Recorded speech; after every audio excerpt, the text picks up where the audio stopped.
凭什么呀？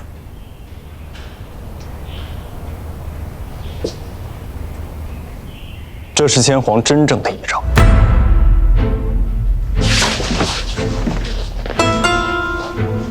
大胆！这是天子，这是假的。陛下，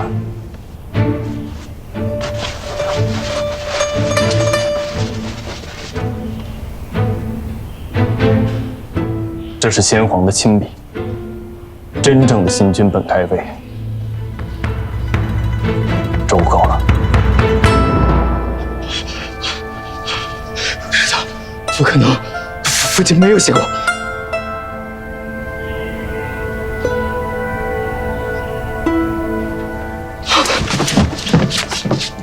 父皇驾崩的那天，只有我在场。谁给你们的这份遗诏？一定是假的。是我。这遗诏，先皇早已拟好，放在一个隐蔽的地方。太子殿下，你怎能如此冲撞陛下，如此莽撞啊！陛下已经久病不起，经不起折腾了。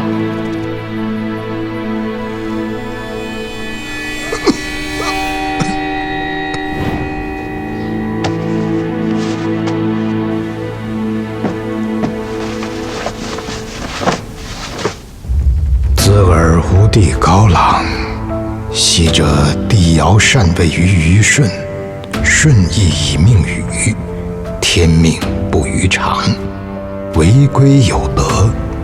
今皇嗣不封，幼子暗弱，而时朝暗涌，恐朕薨乃后，群凶肆逆，事失其序。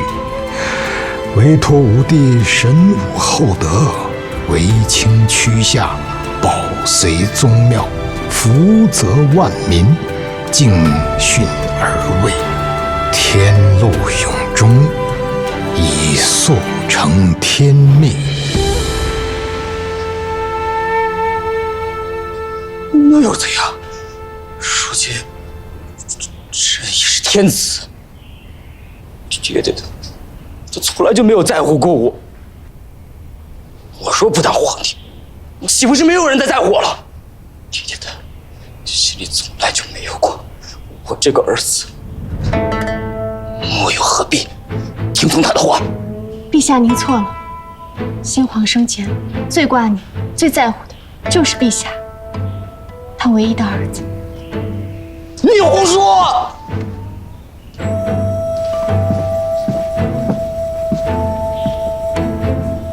陛下展开看看，便会明白了。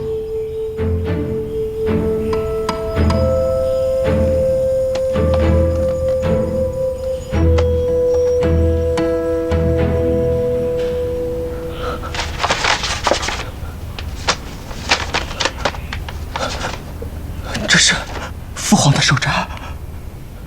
是的，是的，我父皇一直写了好多年，记录他的见闻和所思所感，他写了好多本呢。只是他从来都不让我碰他的手札。他怎么在你手里？这是先皇生前托付给我的，我一直把它藏在石宇轩中，远离朝堂。先皇嘱咐我，若他的儿子平安喜乐，便不必交给他；若他的儿子感到迷茫无助，便把手札交到他手上。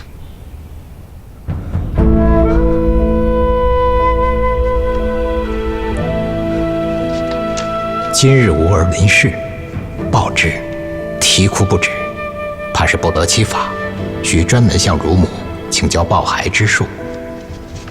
为吾儿取名，思虑已有数月，再不得名，怕将以娃娃称之，只得抽签为定，得名为玉，天定为玉，吾儿必为如玉君子。吾儿蹒跚学步，无人搀扶，已能走3、4丈远，甚为。